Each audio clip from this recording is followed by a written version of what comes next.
Hi, welcome back. ఇంతకుముందు ఈ pharma sector గురించి, ఫార్మా అండ్ ఐటీ సెక్టర్స్ గురించి, కోర్స్ మెయిన్లీ ఫార్మా గురించి జనరల్ వీడియోలో డిస్కస్ చేయడం జరిగింది. దట్స్ ఎ బ్యాక్గ్రౌండ్ బేసిస్ అన్నమాట. దానికి కంటిన్యూషన్ ఇప్పుడు ఆ వీడియో ఎవరైనా చూడకపోతే అది బ్యాక్గ్రౌండ్ వీడియో, అది common to everybody, useful to everybody. చాలామంది చూసుంటారు. ఒకవేళ చూడకపోతే ఆ వీడియో కూడా చూడండి. దానికి నెక్స్ట్ సీక్వెన్స్ ఏంటంటే, ఇప్పుడు ఫస్ట్ అండ్ ఫార్మోస్ట్ థింగ్ ఏంటి, జస్ట్ మనం రివ్యూ చేసినట్లయితే ఐటీ అండ్ ఫార్మా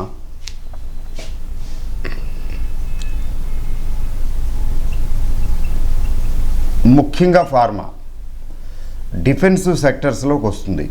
ఈ విషయం మనకి తెలుసు. డిఫెన్సివ్ సెక్టర్ అంటే ఏంటి, మార్కెట్ పడిపోతుంటే ఎఫ్ఎంసీజీ కూడా అంతేనండి. ఎఫ్ఎంసీజీ అంటే తెలుసు కదండి, ఫాస్ట్ మూవింగ్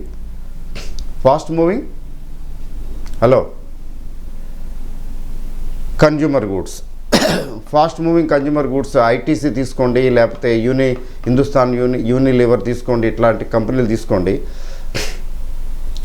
ఇవి consumer goods, fast moving consumer goods deal చేస్తాయి కదా.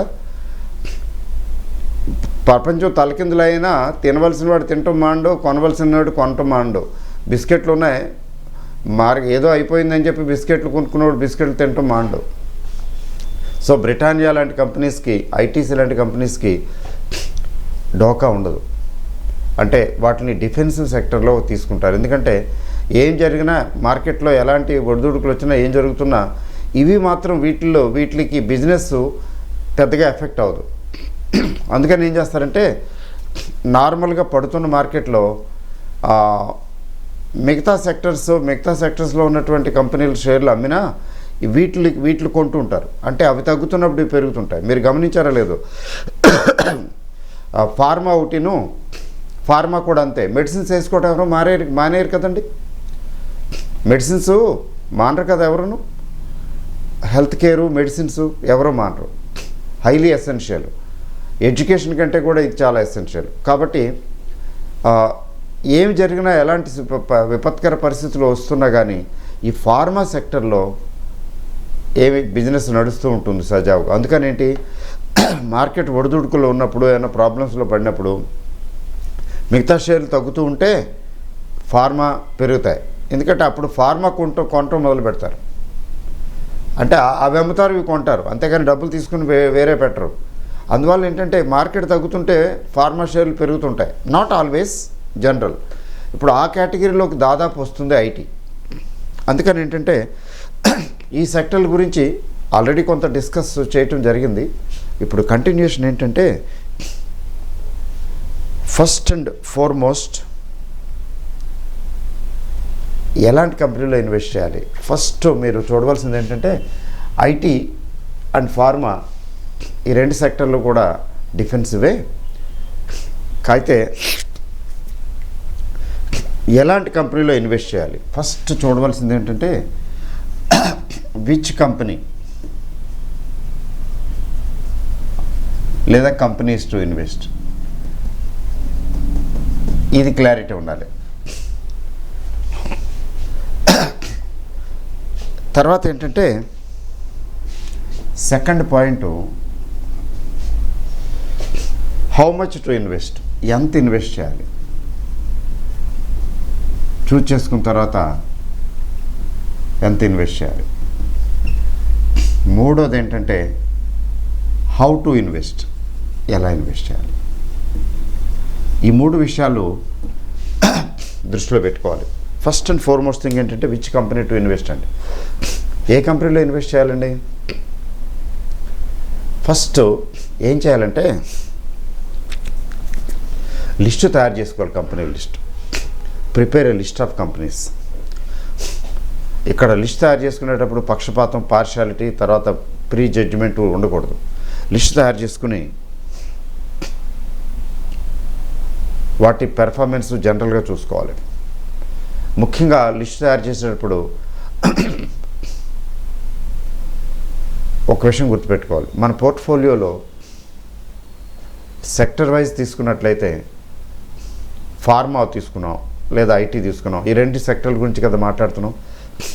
ఈ ఫార్మా ఐటీ తీసుకున్నట్లయితే ఒక్కొక్క సెక్టర్ నుంచి ఒక కంపెనీ లేదా రెండు కంపెనీలు, బెటర్ టు పిక్ 2 కంపెనీస్. కొంచెం యాక్టివ్గా ఉండేవాళ్ళైతే ఐటీ నుంచి 2, ఫార్మా నుంచి 2 తీసుకోండి, బెటర్గా ఉంటుంది. మరి ఎక్కువ కంపెనీలు ఇవి బాగున్నాయి అది కొంటాను ఇది కొంటాను ప్రతిదీ కొంటాను, నేను చాలా మంది పోర్ట్ఫోలియోలు చూస్తుంటాను, 50, 60, 70, 80, 90 కంపెనీలు ఫర్దర్ ఇంకా కొంటూనే ఉంటుంటారు. ఏది కనపడుతుంది, ఎక్కడ ఏదైనా రికమెండేషన్ ఉంటే కొంటుంటారు, ఇది రిజల్ట్ బాగుంది అంటున్నారే పెరుగుద్దేమని అది కొంటారు. వాళ్ళు అసలు they make a mess out of it. Monitor చేయటం చాలా కష్టం, అట్లా చేయకూడదు. 2 ఈచ్. అయితే మీకు కొంచెం టు ఫెసిలిటేట్ అవన్నీ కొంచెం కష్టం కదండి, మీరు కొంచెం చేయండి. ఎందుకంటే ఇవి గైడెడ్ క్లాసెస్ కదండి, ఎక్స్పెక్టేషన్స్ చాలా ఎక్కువగా ఉంటాయి, సహజం. నేను కొంత లిస్ట్ తయారు చేస్తాను, లిస్ట్ ఇస్తాను.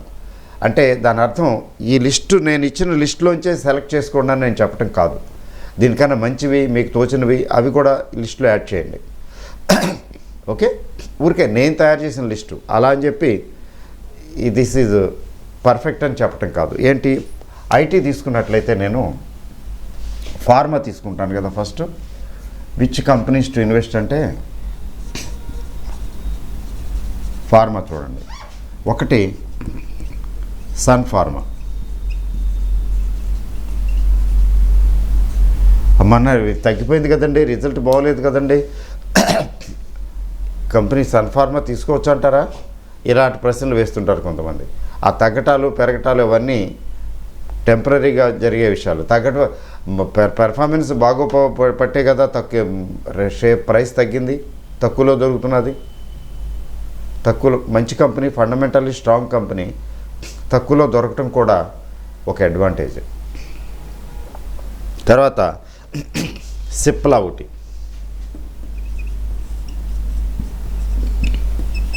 తర్వాత Aurobindo pharma,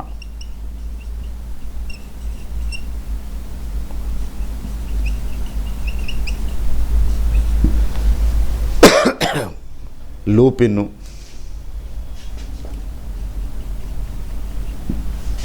next Cadila,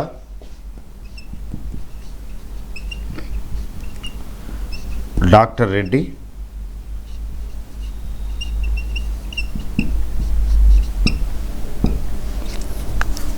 Divi's laboratories. మన తెలుగు రాష్ట్రాల్లోవే ఉన్నాయండి చాలా వరకు.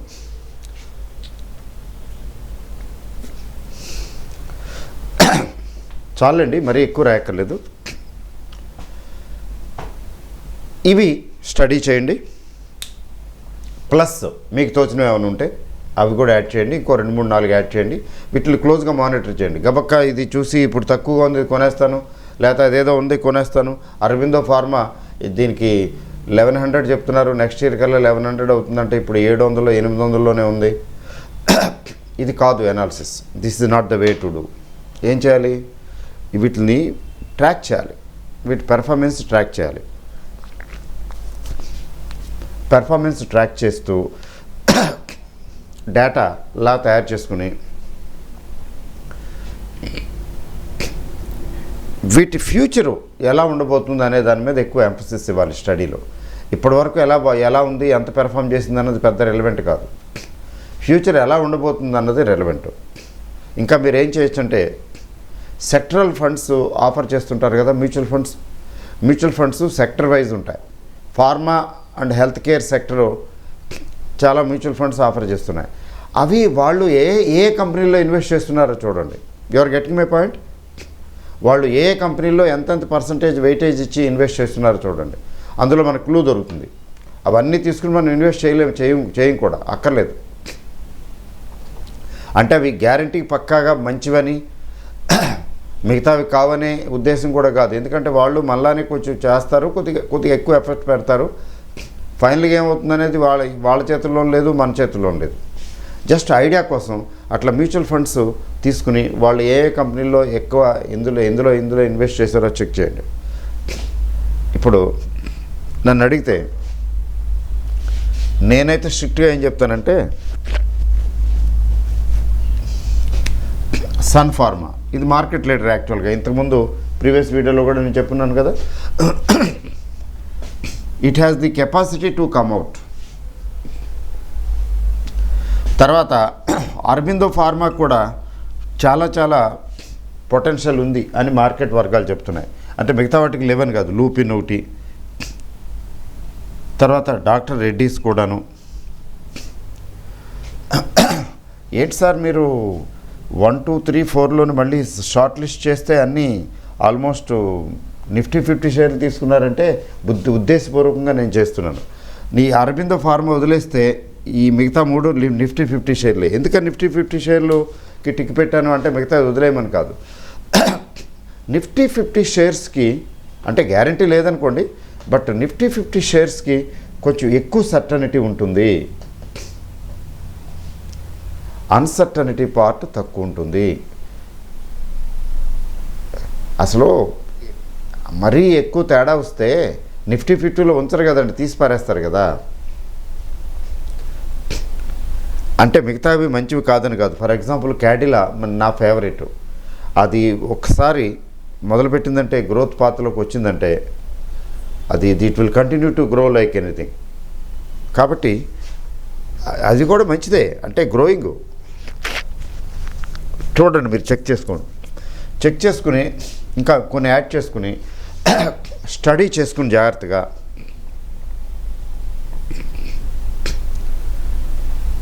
కేర్ఫుల్గా సెలెక్ట్ చేసుకుని ఎవరి మీద డిపెండ్ అవ్వకండి. ఫ్యూచర్ ఎలా ఉండబోతుంది, ఎలా ఉండటానికి అవకాశం ఉంది. ఎందుకంటే మీరు స్టడీ చేస్తుంటే బోల్డ్ అంత న్యూస్ వస్తుంది ఈ కంపెనీ గురించి ఆ కంపెనీ గురించి. అయితే టెంపరీగా వచ్చే న్యూస్ పట్టించుకోకండి. ఫర్ ఎగ్జాంపుల్ సన్ ఫార్మా తీసుకోండి, ఈ మధ్యన భయంకరంగా తగ్గింది కదా, 680 అట్లా పైకి వెళ్ళి 700 ఆ రేంజ్కి వెళ్ళినట్టు వెళ్ళి మళ్ళీ టఫైన 480కి పడిపోయింది. అంటే ఆల్మోస్ట్ ఎక్కడున్నావు గొంగలు అంటే వేసిన చోట అన్నట్టుగా వచ్చేసింది వెనక్కి 480, 490. అదేంటి, ఈ మధ్యన వచ్చిన రిజల్ట్లో huge amount out of the court settlement ఎవరో కన్జ్యూమరు కేసు వేశాడు అమెరికాలోకి. అది అతను గెలిస్తే చాలా ఎక్కువ అమౌంట్ తీసుకుంటాడు కాంపెన్సేషను. దానికంటే ముందుగానే కాంప్రమైజ్ అయ్యి అతనితోటి సెటిల్ చేసుకుంటే పోద్దని చెప్పి అక్కడికి చిన్న అమౌంట్ ఏం కాదు, 100 కోట్లలోనే 1000 కోట్లు 1000 కోట్లు అట్లా అనమాట. అంటే అమెరికా లాంటి చోట అంత చాలా హెవీ కాంపెన్సేషన్స్ చాలా హెవీగా ఉంటాయి. ముఖ్యంగా మనం అమెరికన్ డాలర్కి ఇండియన్ రూపీస్తో కంపేర్ చేసుకుంటే న్యాచురల్గా అమెరికన్ చాలా ఎక్కువ రూపాయలు వెళ్ళిపోతాయి కదా, అది సెటిల్ చేసుకుంది. లాభాలు గడించక కాదు, లాభాలు గడిస్తున్నది. అయితే వన్ టైం పేమెంట్ లాగా ఒకసారి అంత అమౌంట్ వాళ్ళకి ఇవ్వాల్సి వచ్చింది, ఇచ్చేశారు. దాంతో బ్యాలెన్స్ షీట్ ఎఫెక్ట్ అయింది, ఇన్కమ్ స్టేట్మెంట్ ఎఫెక్టెడ్. ఇది అబ్నార్మల్ సిచ్యువేషను. ఎప్పుడో once in a blue moon జరుగుతుంది, రోజు జరగదు కదా. అలా ప్రతి సంవత్సరం ప్రతి 6 నెలలకు ఒకసారి ఇస్తూ ఉంటారా? అదేం కాదే. కాబట్టి దానికి ఏం చేశారు, దీనికి ఇంత అమౌంట్ బయటకు వెళ్ళిపోయింది కదా అని పడేశారు. కంపెనీ నడుస్తున్నది కదా, లాభాలు గడిస్తున్నది కదా. ఈ మధ్యకాలంలో లాస్ట్ 2-3 ఇయర్స్ 4 ఇయర్స్లో సో మెనీ టీథింగ్ ట్రబుల్స్. ఈ ట్రంప్ గారు చాలా ప్రాబ్లమ్స్ క్రియేట్ చేశారు కదా. యుఎస్ ఎఫ్డిఏ అన్నారు, ఇదన్నారు, అప్రూవల్స్ అవి ఇవి చాలా స్ట్రిక్ట్ చేశారు అమెరికాలో. అవన్నీ టెస్టులు పాస్ అయ్యారు కదా, వదిలిపెట్టట్లేదు కదా. పాస్ అవుతూ వచ్చారంటే టీథింగ్ ట్రబుల్స్ ఆర్ ఓవర్ అని నేను చెప్పను, బట్ చాలా వరకు మిటిగేట్ అయ్యాయి, కొంచెం స్టెబిలిటీ పాత్రలోకి వచ్చాయి, ఇంకా రావాలి, వస్తున్నాయి. కాబట్టి తక్కువలో దొరుకుతున్నాయి. Valuations are reasonable. కాబట్టి సన్ ఫార్మా మరి అట్లాంటిదే కదా. మరి అరబిందో ఫార్మా గురించి మీకు చెప్పక్కర్లేదు. అది నిఫ్టీ 50 షేర్ కాదు, కానీ దానికి కూడా ఎన్నెన్నో టీథింగ్ ట్రబుల్స్ ఉండేవి. 560, 500 చిల్లర, 500 చిల్లరకు వచ్చేసింది. ఎక్కడి నుంచి ఎక్కడికి వచ్చిందో చూడండి. 500 చిల్లరకు వచ్చిన షేరు మెల్లిమెల్లిగా పికప్ అవుతూ ఇప్పుడు 800 రేంజ్కి వచ్చింది, దగ్గరికి వచ్చింది. ఒక్కోసారి 800 టచ్ అవుతున్నది, వెనక్కి వస్తున్నది. But it offers good potential. ఎందుకని ఇవన్నీ కంపెనీలు వెల్ ఎస్టాబ్లిష్డ్, తర్వాత వీళ్ళ ప్రోడక్ట్స్కి రెగ్యులర్ సేల్ ఉంది, రెగ్యులర్ మార్కెట్ ఉంది, తర్వాత దీస్ ఆర్ మేకింగ్ ప్రాఫిట్స్, లాభాలు గడిస్తున్నారు. గొప్ప లాభాలు, అధిక లాభాలు రాకపోవచ్చు, వస్తున్నాయి. అంటే మినిమం గ్యారంటీ ఉంది, ఇది నడుస్తాయి, తర్వాత డివిడెండ్లు ఇస్తాయనే హోప్, స్కోప్ ఉంది. ఇవన్నీ ఎస్టాబ్లిష్డ్ కంపెనీసే. అందువల్ల ఏంటంటే విధిగా 1-2 ఫార్మా కంపెనీల్లో ఇన్వెస్ట్ చేయాలి, చేస్తే బాగుంటుంది. రెండోది ఏంటి, డిఫెన్సివ్. మార్కెట్ పడిపోతున్నప్పుడు ఇవి పడవు, ఆ మిగతా అన్నీ పడిపోతాయి, ఇవి పడవు. అప్పుడు మనకు ధైర్యం కూడా వస్తుంది. పోర్ట్ఫోలియోలో డైవర్సిఫైడ్ పోర్ట్ఫోలియో అయితే అవి కంపెనీ అది తగ్గిపోయింది, ఇది తగ్గిపోయింది, ఇది తగ్గిపోయింది అనుకుంటే, ఓ ఇది తగ్గలేదే, సన్ఫార్మా తగ్గలేదే, లూపిన్ తగ్గలేదే అనేటువంటి ఫీలింగ్ వస్తుంది కదా. అదొక రీజను. 2, మీకు డాలరు ఏమండి ప్రతి 2 సంవత్సరాలకి 3 సంవత్సరాలకు ఒకసారి ఈ మేళా మామూలే. ఏదో చెప్తారు, డాలర్ పెరిగిపోతుంది. డాలర్ ఓవరాల్గా పెరుగుతూనే ఉంటుంది రూపీతో కంపేర్ చేసుకుంటే. నా చిన్నప్పుడు 7, 8, 10 రూపాయలు, 12 రూపాయలు డాలరు. మరి ఓవర్ పీరియడ్ ఆఫ్ టైము ఇవాళ 70 రూపాయలు దాటిపోయింది.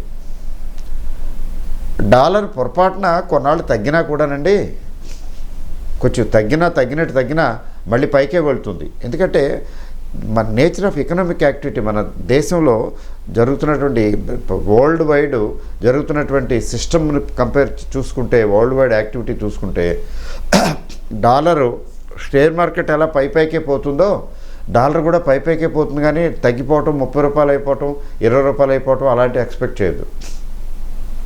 ఒకవేళ అది జరిగితే ఇంకో కరెన్సీ ఏదో స్ట్రాంగ్ ఎమర్జ్ అవుతుంది, ఇంత తొందరలో అవ్వదనుకోండి చెప్తున్నా, అంతేగాని పోదు. అందువల్ల మన ఫార్మాస్యూటికల్ ఇండస్ట్రీస్ ఎక్కువ ఎక్స్పోర్ట్ మీద డిపెండ్ అయి ఉన్నాయి. ఆ ఎక్స్పోర్ట్ కూడా ఎక్కువ యుఎస్. అదర్ దాన్ యుఎస్ అయినా కూడా యుఎస్ డాలర్లో మెజర్ చేస్తారు కదా ఎక్కువ. అందువల్ల ఏంటంటే ఫారెక్స్ కౌస్, ఇంతకుముందు వీడియోలో చెప్పాను, గుర్తుంది మీకు. ఫారెక్స్ కౌస్ అనమాట. అంటే ఏంటి, ఫారిన్ ఎక్స్చేంజ్ తెచ్చిపెట్టేటువంటి గోవులు లాంటివి, క్యాష్ కవులు. ఈ క్యాష్ కవుకి బదులు ఫారెక్స్ కవు అనొచ్చు. అందుకని డాలర్ పెరుగుతున్నప్పుడు కూడా ఇవి రాణిస్తాయి. మార్కెట్లో యాడ్వర్స్ సిచ్యువేషన్ ఉన్నప్పుడు కూడా ఇవి రాణిస్తాయి. అందుకని ఇట్లాంటివి డిఫెన్సివ్ స్టాక్స్ ఖచ్చితంగా పోర్ట్ఫోలియోలో ఉండాలి. వీటిని స్టడీ చేసి వాటికి పనికొచ్చే వాటిని మీరు పోర్ట్ఫోలియోలో పెట్టుకోవాలి. నెక్స్ట్ అండి, ఈక్వల్లీ గుడ్. నేనైతే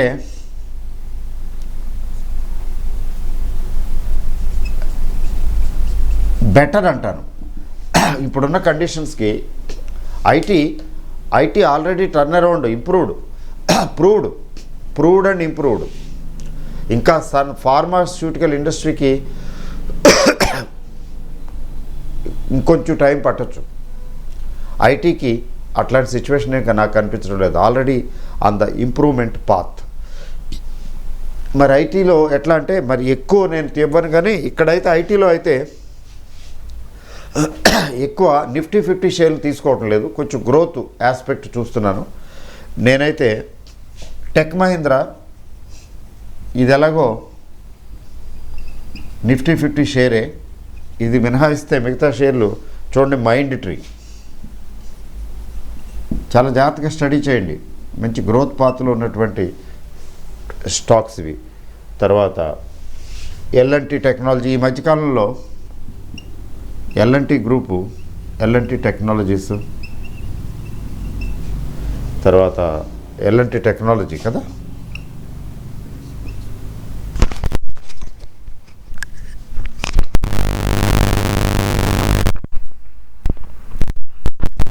తర్వాత ఎల్ఎన్టీ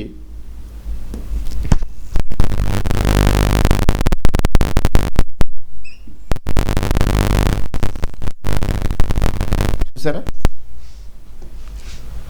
మరి ఇవి పర్టికులర్గా ఎందుకు చెప్తున్నాను నేను, ఆ?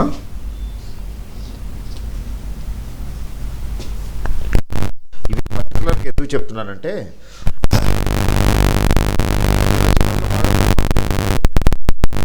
మరి ఇన్ఫోసిస్, టీసీఎస్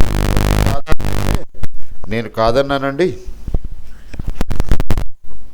అవే మంచివి కదా, మంచివే.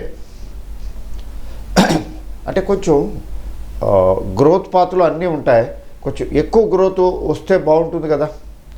అట్లా ఆలోచిస్తే మైండ్ ట్రీ, టెక్ మహీంద్రా ఇట్లాంటి వాటికి కొంచెం ఎక్కువ స్కోప్ ఉన్నదేమో అనిపిస్తుంది. మీరు స్టడీ చేయండి, ఇంకా ఇంకా చాలా ఉన్నాయి, మీరు యాడ్ చేసుకోండి. అయితే నా సూచన ఏంటంటే స్మాల్ క్యాప్కి వెళ్ళకండి.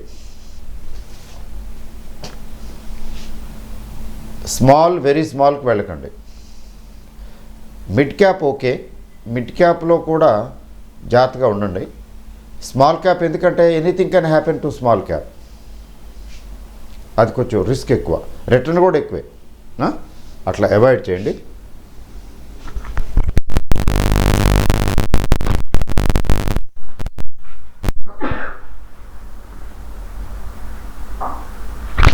నెక్స్ట్ ఐటీ స్టాక్స్ తీసుకున్నట్లయితే, ఐటీ స్టాక్స్ గురించి the more I say the less it would be. ఎందుకని?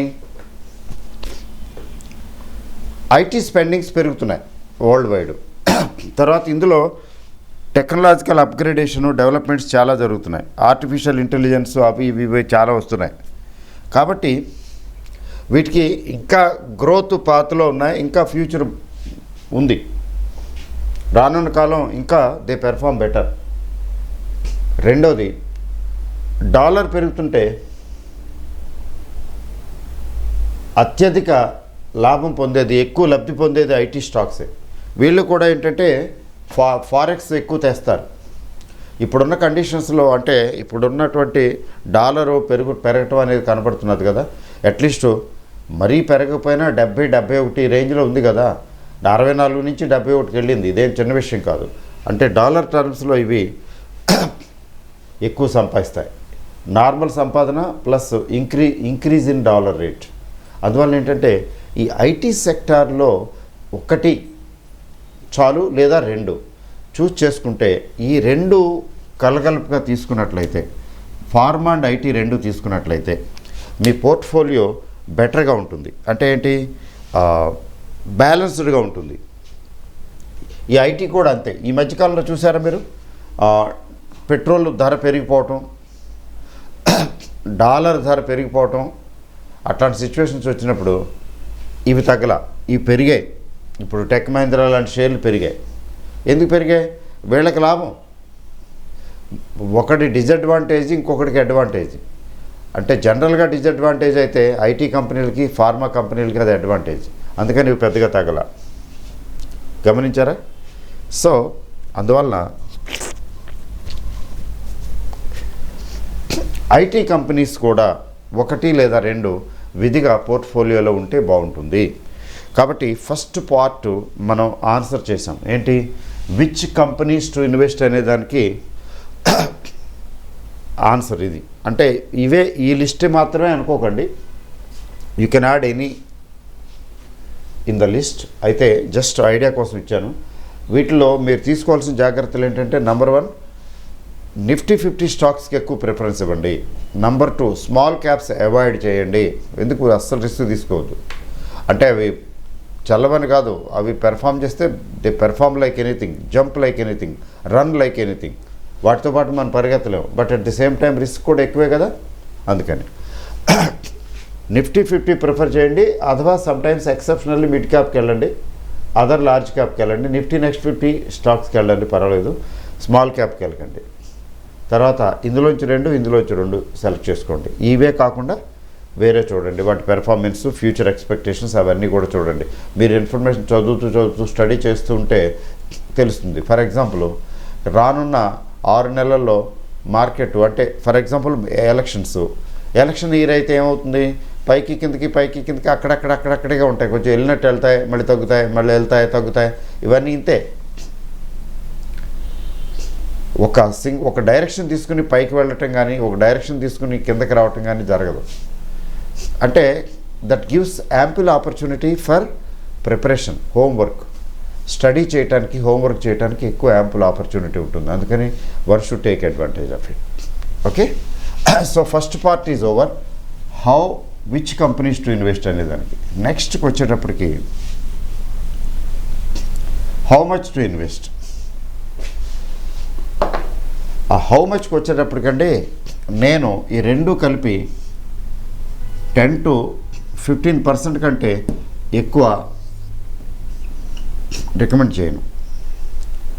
మీ టోటల్ పోర్ట్ఫోలియోలో 10 to 15% వీటిలో పెట్టండి. లేదండి కొంచెం మాకు దీని గురించి తెలుసండి, ఐడియా ఉందండి, మీ ఎక్కువ ఇంట్రెస్ట్ అంటారా, ఎక్సెప్షనల్ కేసెస్ 20%కి వెళ్ళండి అంతే. లక్ష్మణ్ రేఖ లాంటిది ఇది. మీ టోటల్ ఫండ్ వాల్యూ లేదా మీ కెపాసిటీ ₹1,00,000 అనుకోండి, వీటిలో 20,000 కంటే ఎక్కువ పెట్టకండి మ్యాక్సిమం. అది కొంచెం ప్లస్ ఆర్ మైనస్ పర్వాలేదు, మరీ గీత గీసినట్టు కాదు. 21,000 22,000 కావచ్చు, 18,000 17,000 కావచ్చు చెప్తున్నా ఫర్ ఎగ్జాంపుల్, లేదా 15,000 కావచ్చు. Okay, how much to invest. ఎందుకని రిస్ట్రిక్ట్ చేస్తున్నారంటే మనకి బాగా నచ్చుతుందని. మరి హ్యూమన్ నేచర్ కదండి అది. మనకు బాగా నచ్చిన కూర ఇంకా వేయి పట్రా ఇంకొంచెం రైస్ పెట్టి ఇంకొంచెం అన్నం పెట్టించుకుని తింటాం. మనకు నచ్చితే ఎక్కువ తింటాం కదండి. There is nothing wrong. షేర్ల విషయంలో కూడా అంతే. పర్టికులర్ ఇండస్ట్రీ గురించి మనకి ఎక్కువ అవగాహన ఉండి ఇంట్రెస్ట్ ఉంటే మ్యాక్సిమం అక్కడే ట్రై చేస్తాం. ఈరోజు నాకు ఒక కాల్ వచ్చింది. ఆ మిత్రులు, ఆయన తెలంగాణ నుంచి, సార్ నేను ఎస్ బ్యాంకు ఇంత కొన్నానండి, చాలా పెద్ద క్వాంటిటీ కొన్నారు ఆయన. తర్వాత మళ్ళీ యావరేజ్ కూడా చేశానండి అంతే క్వాంటిటీ తోటి, ఇప్పుడు భయం వేస్తుందండి అని చెప్పాడు ఆయన. అయితే మీ టోటల్ పోర్ట్ఫోలియో ఎంత అని అడిగాను. జాగ్రత్తగా వినండి, this is like A case study. ఈ కేస్ స్టడీ మధ్యలో ఈ కేస్ స్టడీలు ఎందుకు చెప్తూ ఉంటానంటే మీకు ఐడియా వస్తుంది, దీన్ని బట్టి you will be learning something అని. ఆయన అన్నారు, ఆయన చెప్పారు టోటల్ పోర్ట్ఫోలియో ఎంతో చెప్పారు. ఆ టోటల్ పోర్ట్ఫోలియోలో ఈ సింగిల్ షేరు ఎస్ బ్యాంకు, ఈ సింగిల్ షేర్లో 30% ఉంది, 33% ఎంత ఉంది, 1/3 అనుకోండి. అంటే ఒక సింగిల్ షేర్లో 1/3 ఇన్వెస్ట్ చేశారు, మిగతా షేర్లు అన్నీ కలిపి 2/3. అక్కడ బ్యాలెన్స్ దెబ్బకొట్టింది. ఆయన అంటే ఎవరు ఊహిస్తాం ఏంటండి ఎస్ బ్యాంక్ లాంటి షేరు అలా అయిపోతుందని. ఊహించనిది జరగటమే స్టాక్ మార్కెట్, లేకపోవటమే స్టాక్ మార్కెట్. అన్సర్టనిటీ దైనమీ స్టాక్ మార్కెట్ కదా. ప్రాక్టికల్గా ఏం జరిగింది, అనుకోని విధంగా జరిగింది. అదర్వైజ్ ఎస్ బ్యాంక్ మంచిదే కదా, అందరూ చెప్తున్నారు కదా, ఎంతోమంది ఎన్నో రికమెండేషన్స్ చేశారు కదా, వాళ్ళు తప్పు కూడా కాదు. అనుకోకుండా జరిగింది. ఇప్పుడేంటి పరిస్థితి అంటే ఆయనే అందులో సింగిల్ షేర్లో 5%, 5-6%, మ్యాక్సిమం 10% పెట్టుంటే నాకు ఫోన్ చేసి ఉండేవాడు కాదు, కంగారు పడి ఉండేవాడు కాదు. Finally he lost confidence. ఎక్కువ లాస్ కనబడుతున్నది. ఎక్కువ లాస్ ఏంటి, 50% దాకా లాస్ కనబడుతున్నది, అంటే 40% దాకా పోయింది. టోటల్ ఇన్వెస్ట్మెంట్లో 1/3 ఇన్వెస్ట్మెంట్ ఇందులో పెడితే అందులో 40% పోతే ఎట్లా ఉంటుంది? అది ఇంబ్యాలెన్స్. లైఫ్లో గుర్తుపెట్టుకోండి, ప్రతి యాక్టివిటీకి ప్రతిదానికి బ్యాలెన్సింగ్ తెలియాలి.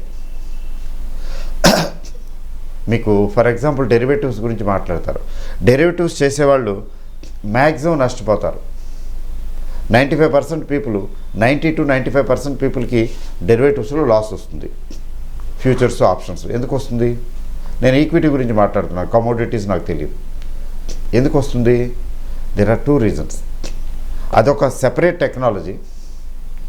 ఆ టెక్నాలజీ, ఆ టెక్నికల్స్, ఆ క్యాలిక్యులేషన్స్, ఆ కాంబినేషన్స్, పెర్మిటేషన్స్ గురించి తెలియదు వీళ్ళకి.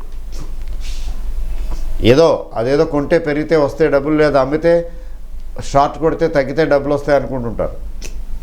ఆ టూల్స్, ఆప్షన్స్, తర్వాత ఫ్యూచర్స్, ఈ టూల్స్ ఎన్ని రకాలుగా ఉన్నాయి, వాటిని ఏ సందర్భంలో ఎలాంటి టూల్ని ఉపయోగించాలి. మనం చెస్ ఆడుతుంటాం కదా, చెస్ ఆడుతున్నప్పుడు మరి పాన్ దగ్గర నుంచి, కింగ్ దగ్గర నుంచి, గుర్రం అంటారు, తర్వాత శకటం అంటారు, ఇన్ని రకాలు ఉన్నాయి కదా. ఏ పర్టికులర్ దీన్ని, పాన్ని దేన్ని ఎప్పుడు ఉపయోగించాలి, ఇప్పుడు గుర్రం కదపాలా, శకటం కదపాలా, లేకపోతే మంత్రిని తీయాలా, లేకపోతే రాజుని కదపాలా, లేకపోతే ఏనుగుని తీయాలా అనేది మనం తీసుకోవట్లేదంటే డెసిషను. అట్లాంటిదే ఇది కూడా. ఈ పర్టికులర్ సిచ్యువేషన్కి, పర్టికులర్ సీన్కి వీటిలో ఏ ఇన్స్ట్రుమెంట్ సూట్ అవుతుంది, ఇది ఎలా వాడాలి, ఈ కాంబినేషన్ ఎలా వర్కౌట్ అవుతుంది, దీన్ని క్యాలిక్యులేటెడ్ ఆర్ ఎజ్యూమ్డ్ రిస్క్ అంటారు. ఎజ్యూమ్డ్ రిస్క్ అంటే దీని రిస్క్ ఎంత ఉండబోతుంది, ఇవన్నీ తెలియాలి. ఇది 70 to 80% పీపుల్కి తెలియదు, అయినా కానీ దిగిపోతారు. రెండవది చాలా ఇంపార్టెంట్ ఏంటంటే,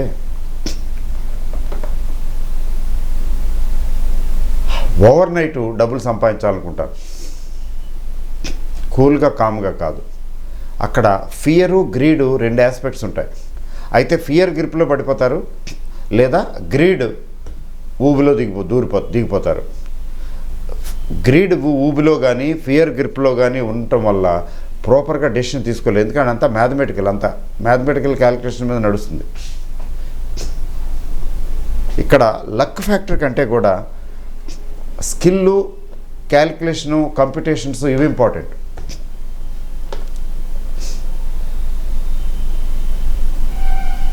లక్ పెద్ద మ్యాటర్ చేయదు, లక్ ఉంటుంది, పెద్ద మ్యాటర్ చేయదు.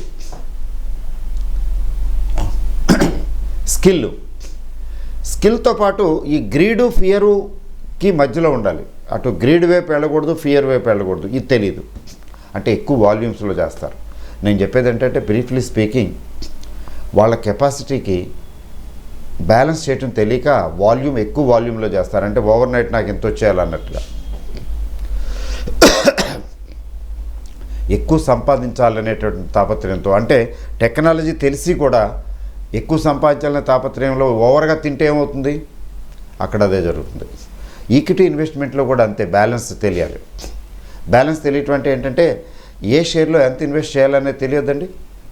నాకు బాగా నచ్చింది, నేను మొత్తం అంతా ఇందులోనే పెడతాను, ఇది ఎందుకు 10 షేర్లు, ఇది 20 షేర్లు ఎందుకు, నాకు 1-2 చాలు, ఎటు కాకుండా అయిపోతుంది అట్లా నాకు చికాకు ఒక ఆయన ఉన్నాడు మిత్రుడు, నాకు చికాకు అండి, 1-2 చెప్పండి, 10 షేర్లు 20 షేర్లు నేను పెట్టలేనండి, నా దగ్గర 10 లక్షలు ఉన్నాయి, ఎందులో పెట్టాలో చెప్పండి అంటాడు ఆయన.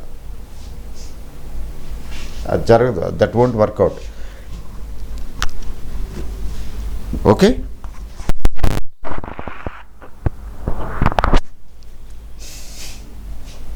సో ఎందుకు చెప్తున్నాను నేను, ఇంత స్పీచ్ ఎందుకు ఇచ్చానండి?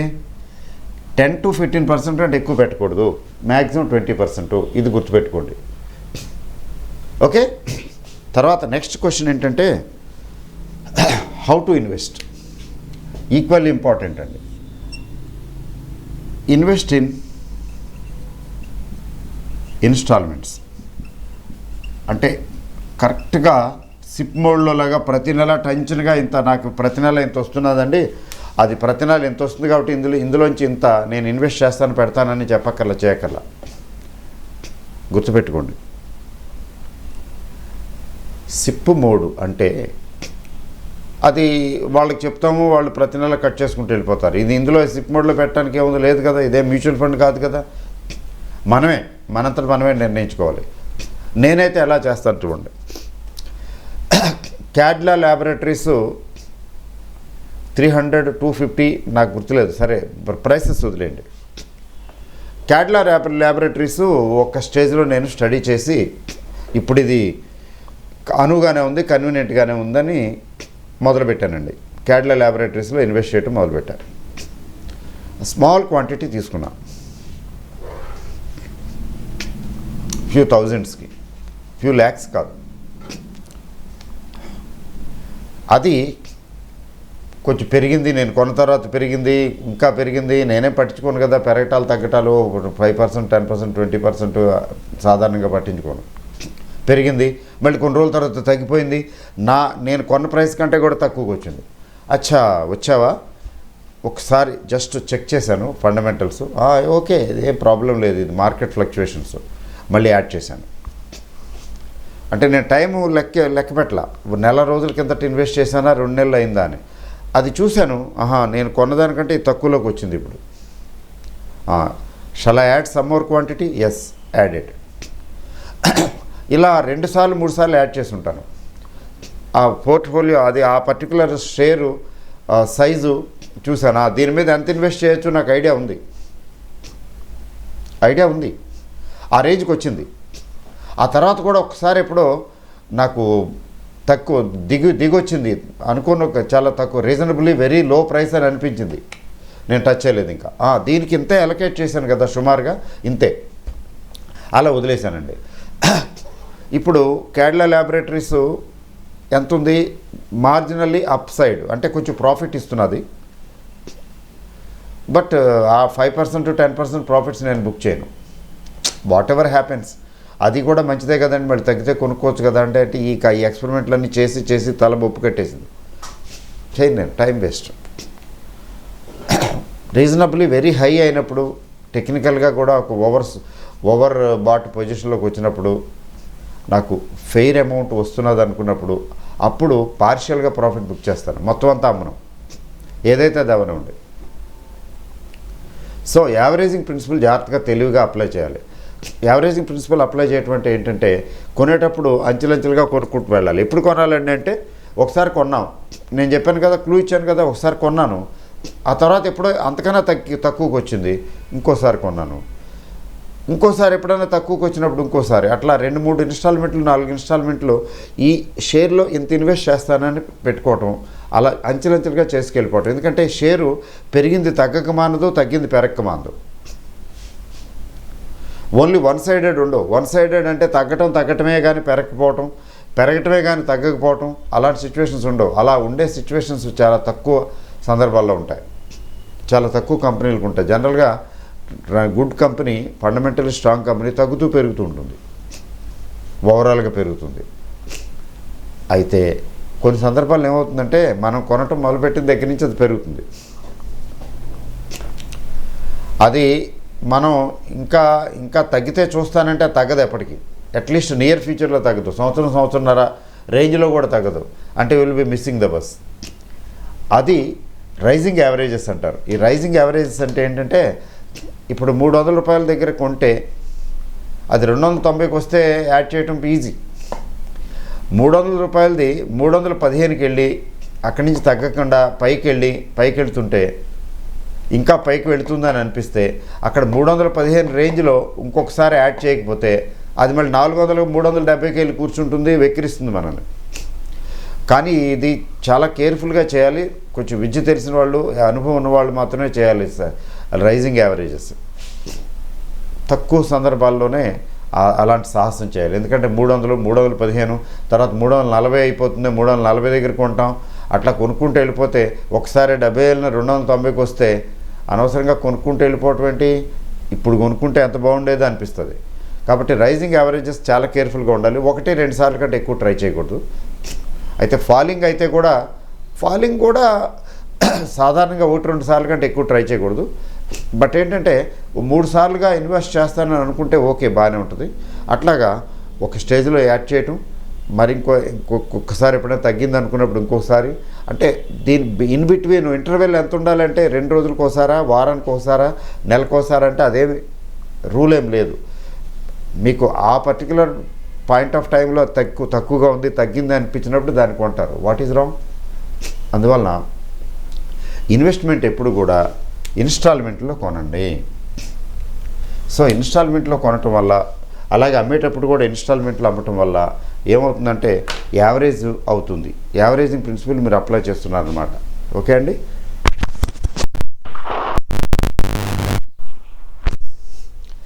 తర్వాత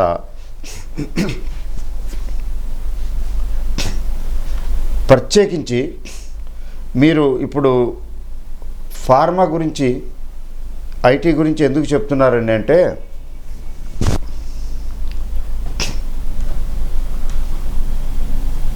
ఫార్మా ఐటీ షేర్లలో ఇన్వెస్ట్మెంట్కి ఇప్పుడు కూడా ఆపర్చునిటీ ఉంది. ఇవి అందని విధంగా వెళ్ళిపోలేదు. అంటే అందుబాటులో ఇప్పటికీ ఉన్నాయని చెప్పడం. ఇది పీరియడ్ ఆఫ్ లలబీ, అంటే స్లో మూవింగ్ మోషన్ పిక్చర్ ఉంటుంది కదా, స్లో మోషన్ పిక్చరు. ఆ స్లో మోషన్ పిక్చర్లో ఉంది స్టాక్ మార్కెట్ ఇప్పుడు. ఈ స్లో మోషన్ పిక్చర్లో పెద్దగా కదలవు, అంటే షేర్ల ధరలు పెద్దగా పెరగవు, పెద్దగా తగ్గవు. తగ్గితే తగ్గుతాయేమో కానీ పెద్దగా పెరగవు. So this is an opportunity to study చేయడానికి, తీరిగ్గా ఓపిగ్గా దుర్బిణీలు వేసి చెక్ చేయడానికి, ఫండమెంటల్స్ చూసుకోవడానికి, పెర్ఫార్మెన్స్ చూసుకోవడానికి, రిజల్ట్స్ చెక్ చేసుకోవడానికి తీరిగ్గా చేయొచ్చు. తీరిగ్గా చేసుకోవడానికి పని ఉంది ఇప్పుడు. ఈ 5-6 మంత్స్ దానికి ఉపయోగించండి. గబగబా కొనేసి పెట్టేయటం కోసం కాదు. సో ముందు ముందు ఒక స్టేజ్లో మార్కెట్ ఒక డైరెక్షన్ తీసుకుంటుంది. ఒక డైరెక్షన్ తీసుకుని పైకి వెళ్ళటం మొదలుపెట్టిన తర్వాత లెట్ us హోప్ పైకి వెళ్ళే మార్కెట్ గురించి మాట్లాడుకుందాం. ఎందుకంటే ఇండియన్ ఎకానమీ స్ట్రాంగ్గా ఉంది. రానున్న రోజుల్లో ఇంకా స్ట్రాంగ్గానే ఉంటుంది, కానీ ఇబ్బంది ఏమి ఉండదు. ముఖ్యంగా క్రూడ్ పెట్రోల్ ధరలు చాలా కాలం ఇలా స్టేబుల్గానే ఉంటాయి, పెరగవు అని చెప్పి మార్కెట్ అనుకుంటున్నది. అదే జరిగితే రెగ్యులర్ బేసిస్ మీద కంటిన్యూస్ బెనిఫిషియరీ రెగ్యులర్ బేసిస్ మీద బెనిఫిషరీస్ ఎవరంటే ప్రపంచంలో ఇండియా, సౌత్ ఆఫ్రికా, ఇలా కొన్ని కంట్రీలు ఉన్నాయి. ఇండియా, సౌత్ ఆఫ్రికా లాంటి కంట్రీస్కి ఎంతో బెనిఫిట్ వస్తుంది. ఇక్కడే బోల్డంత సేవింగ్ ఉంది. ఆ సేవింగ్ చాలు మనకి ఇన్ఫ్లేషన్ని అదుపులో పెడుతుంది. ఇన్ఫ్లేషన్ ఎప్పుడైతే అదుపులో ఉంటుందో ఇంట్రెస్ట్ రేట్లు కూడా అదుపులో ఉంటాయి. ఇంట్రెస్ట్ రేట్ ఎప్పుడైతే అదుపులో ఉంటాయో ఇండస్ట్రీకి అది ఉపయోగపడుతుంది. కాస్ట్ ఆఫ్ క్యాపిటల్ ఇండస్ట్రీకి లోగా ఉంటుంది, తక్కువగా ఉంటుంది. లో కాస్ట్ ఆఫ్ క్యాపిటల్ వల్ల ఏమవుతుందంటే వాళ్ళ రెవెన్యూ, ఇంక్రిమెంటల్ రెవెన్యూ బాగుంటుంది. That will help. More earnings, more dividends, more growth. Earnings పెరుగుతుంటే ఆటోమేటిక్గా షేర్ల ధరలు పెరుగుతాయి కదా. More increment in market capitalisations పెరుగుతుంటాయి. అందువల్ల ఏంటంటే this time you should take advantage of. తీసుకుంటే నెక్స్ట్ ఏమవుతుందంటే ఒక స్టేజ్లో ఇంత టైం ఉండదు. ఈలోగా కొంచెం ప్లాన్ చేసుకుని ఇన్వెస్ట్ చేసుకుని ఉంటే స్టే ఇన్వెస్టెడ్. రెడ్లో ఉన్నాయా, గ్రీన్లో ఉన్నాయా అనేది ఏం పట్టించుకోకలా. ఫండమెంటల్లీ స్ట్రాంగ్ షేర్ కొన్నానా లేదా అని 1-4 సార్లు చెక్ చేసుకోండి. కొన్న తర్వాత సీల్ చేసేటివే, నో మ్యాటర్ వాట్. అయితే ఎక్కువగా తింటే ప్రాబ్లం కదా, అజీర్తి చేస్తుంది. అందుకని ఇండివిజువల్ షేర్లో ఎక్కువ ఇన్వెస్ట్ చేయకండి. నేనైతే విధిగా పోర్ట్ఫోలియోలో 3-5% కంటే ఇండివిజువల్ షేర్లో నేను ఎప్పుడు ఎక్కువ పెట్టను. ఎంత గొప్ప అనుకున్నా కూడా, గొప్ప షేర్లలో కూడా ఎవెన్యూ సూపర్ మార్ట్స్ చాలా గొప్పదన్నారు. నేను చాలా లిమిటెడ్గా పెట్టాను ఇన్వెస్ట్మెంట్. మరి వీమార్టేనా, వీమార్ట్ నాకు ఒక్కోసారి అనిపించేది ఏంటి నేను ఎంత తక్కువ అమౌంట్ ఇన్వెస్ట్ చేశాను ఏమిటి అని. ఏం పర్వాలేదు, కొద్దిగా పర్వాలేదు, వచ్చిన కాడికి వస్తుందని అట్లా చేయబట్టి ప్రాక్టికల్గా ఏం జరిగిందంటే ఈ మధ్యన మళ్ళీ 10,100 అలా వచ్చింది కదండి ఇండెక్స్. 10,100, 10,200 స్టేజ్కి వచ్చింది కదా. అప్పుడు నాకు మంచి ఆపర్చునిటీ వచ్చింది. ఏది వీమార్ట్లు, Avenue Supermarts, DMart, VMart, వీటిలో ఇన్వెస్ట్ చేయడానికి, కొన్ని ఎండ్యూరెన్స్ టెక్నాలజీ అటువంటి వాటిలో ఇన్వెస్ట్ చేయడానికి మంచి ఆపర్చునిటీ వచ్చింది. సాధారణంగా అవి తగ్గవు, కానీ మార్కెట్ బాగా సిగ్నిఫికెంట్గా పడుతున్నప్పుడు పడిపోతాయి. ఆపర్చునిటీ వచ్చింది, నేనేమనుకోలేదో దెన్ ఐ యాడెడ్ ఏంటి అవుట్ ఆఫ్ ఎక్స్పీరియన్స్. కొంచెం మరీ పిసినారితనంగా మరీ తక్కువ ఇన్వెస్ట్ చేశాను నేను. కన్సిడరబుల్ అమౌంట్ వీటిలో ఉండాలి, కన్సిడరబుల్ కాకపోయినా రీజనబుల్లీ గుడ్ అమౌంట్ ఉండాలి అనిపించింది. చేయలేదు, వదిలేశాను. మళ్ళీ ఆపర్చునిటీ వచ్చిందే, then I added. No regret. Sufficient amount invest చేస్తున్నాను.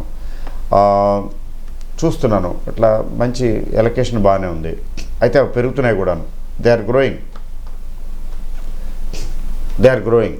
బట్ అయితే నేను ఐఎమ్ వెరీ కేర్ఫుల్ ఇటువంటి విషయాలు. ఎందుకంటే ఇవి వాల్యూ బేస్డ్ పిక్స్ కాదు. ఎవెన్యూ సూపర్ మార్ట్స్ కానీ, తర్వాత వీమార్ట్ కానీ, ఈవెన్ కొంచెం ఎండ్యూరెన్స్ వాల్యూ బేస్డ్ పిక్ అని చెప్పొచ్చు. అయినప్పటికీ కూడా high PE high price book value, high price book ratio, అంటే ప్రైస్ బుక్ రేషియో చాలా హైగా ఉంది. పిఈ రేషియో చాలా హైగా ఉంది. వాటి జోలికి సాధారణంగా నేను వెళ్ళను. That was one of the reasons why I invested only a some reasonably small amounts on these companies. Experiment కోసం ఎంత పెరుగుతుందో చూద్దాం, ఎలా ఉంటుందో వీటి మూమెంట్ ఎలా ఉంటుందో చూద్దామని. ఎందుకని అది హై వాల్యుయేషన్స్లో కొంటున్నాం. హై వాల్యుయేషన్స్లో కొనే షేర్లు ఏమవుతాయంటే పెరిగితే బ్రహ్మాండంగా పెరుగుతాయి. ఏదైనా మార్కెట్ కుప్పకూలితే ఇవి సగం పడిపోతాయి. ఇవి నిజానికి అట్లా పడలేదులేండి, ఈసారి కూడాను పడ్డాయి. So high price book ratio, high PE. But ఇప్పుడు వాటి మూమెంటం దాటి గురించి అర్థమైంది కదా, కొంచెం యాడ్ చేశాను అంతేగాని ఎక్కువ పెట్టాల. అలా అని అట్ ది సేమ్ టైం మరీ ఎక్కువేం కాదు. మరీ ఎక్కువ పెడితే ఎలా ఉంటుందంటే ఇప్పుడు 2800 ఏంటి, 2700 ఏంటి వీమార్ట్, ఇది 3500 అయిపోతుందని ర్యాష్గా వెళ్ళిపోయి ఒక 1,00,000 2 లక్షలు అందులో పెట్టేశాను అనుకోండి, అదేం ఇబ్బంది లేదు. అంటే గ్రీడ్ రేంజ్లోకి వెళుతున్నాను. నేను ఎందుకు చెప్తున్నాను ఇది కూడా పార్ట్ ఆఫ్ కేస్ స్టడీ, అర్థం చేసుకోండి. అంటే 1,00,000 వీమార్ట్లో నేను పెడితే నేను గ్రీడ్ రేంజ్లోకి వెళ్ళిపోతున్నాను. అంటే దీనిలో ఎక్కువ వచ్చేస్తుంది, తొందరగా వచ్చేస్తుంది, కానీ పెట్టేయని. అబ్బే నేను 25,000 30,000 కంటే ఎక్కువ పెట్టను అని గిరిగీసుకుని కూర్చున్నాను అనుకోండి, ఏం కాదు. అంటే ఒకవేళ ఏమైనా జరిగితే, ఎప్పుడైనా ఏదైనా జరగవచ్చు కదా, ఐ డోంట్ మైండ్. సరే 25,000-30,000కి రిస్క్ తీసుకున్నానులే, ఓకే అని.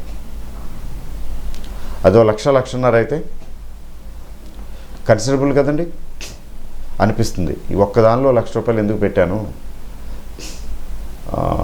అనిపించదా? అంటే గ్రీడ్ రేంజ్లోకి వెళ్లకుండా ఉండాలి. అందువల్ల ఏంటంటే బ్యాలెన్స్ ఎట్లా అండి పోర్ట్ఫోలియో అంటే బ్యాలెన్స్ ఆటోమేటిక్గా వచ్చేస్తుంది. మీకు ఎలా వస్తుంది? మీరు ఆ గ్రీడ్ రేంజ్లోకి వెళ్ళకూడదు.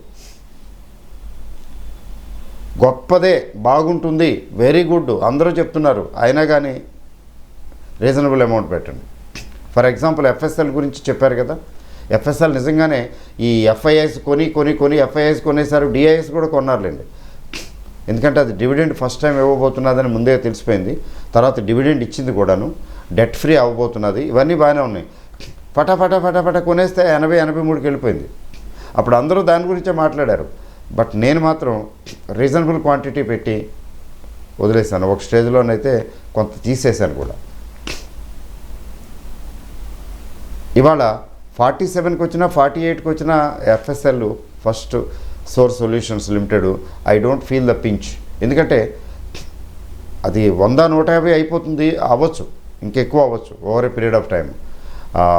ఫండమెంటల్స్ బాగున్న కంపెనీయే, కానీ ఎక్కువ ఇన్వెస్ట్ చేస్తే దాని అర్థం ఏంటంటే నేను అత్యాశ లాంటి, అంటే గ్రీడ్ రూట్లోకి వెళుతున్నాను అని అర్థం.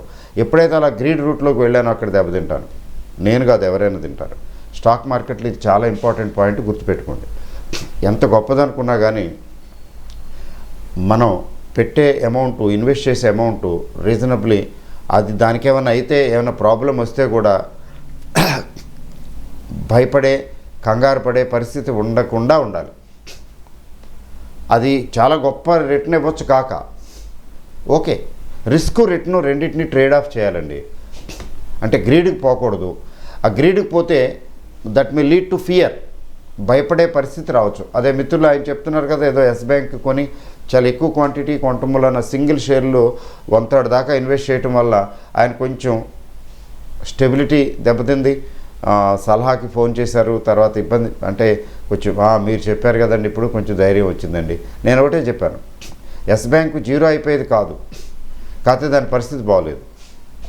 మిరాకిల్స్ ఏం జరగవు, ఇంకా తగ్గిన ఆశ్చర్యపడకండి. అయితే మీరు ఆల్రెడీ ఇన్వెస్ట్ చేస్తున్నారు కాబట్టి తాపీగా చక్కగా కట్టేసి ఆటక మీద ఎక్కించేయండి, వదిలేయండి, మర్చిపోండి. Over a period of time మళ్ళీ ఇప్పుడు మెల్లిమెల్లిగా అదే పికప్ అవుతుంది, వస్తుంది, ఇట్ విల్ పికప్. వదిలిపెట్టరు కదండి, అంత కంపెనీ అంత చక్కగా చేసిన కంపెనీని గబుక్కుని ఏదో తీసేయరు కదా. ఈ సంస్కరణలు చేస్తారు, అట్లా చేసి ఇట్లా చేసి మొత్తానికి సెటిల్ అవుతుంది. సెటిల్ అయిన తర్వాత గ్రాడ్యువల్గా మళ్ళీ పికప్ అవుతుంది. ఇట్ టేక్స్ టైం, సహజం కదా. గాయం అయిన తర్వాత మానటానికి టైం పట్టదండి, పడుతుంది. అదంతే. కామ్గా ఉండండి అంతే, దీనికి ఏం ఎక్స్పెక్ట్ చేయకండి, ఇంకేం యావరేజ్లు చేయకండి, ఇంకేం కొనకండి అని చెప్పాను. ఓకే, హ్యాపీ అండి, థ్యాంక్స్ అండి, కొంచెం ధైర్యం వచ్చింది ఇప్పుడు.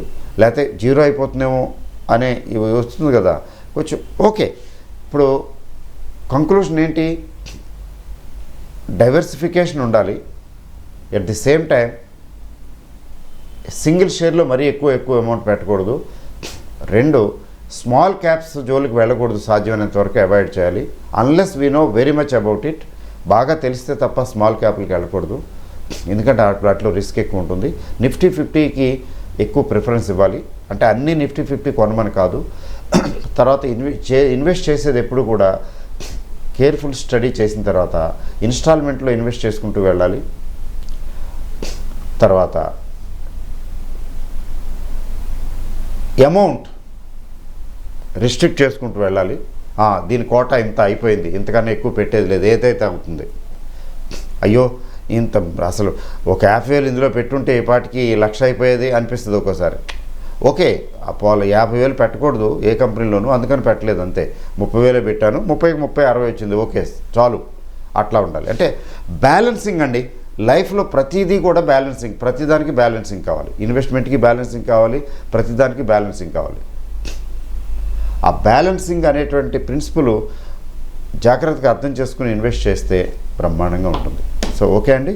సో ఇంత క్రితం నేను ఫార్మా గురించి చెప్పింది, అది కూడా చెక్ చేయండి. అది చూసిన తర్వాత ఇది చూస్తే బాగుంటుంది. That was the general video already there, దానికి ఇది కంటిన్యూషను. ఓకే, ఇది కలిపి చూసుకుంటే ఒక క్లారిటీ వస్తుంది, పిక్చర్ వస్తుంది. ఓకే అండి, ఆల్ ది బెస్ట్.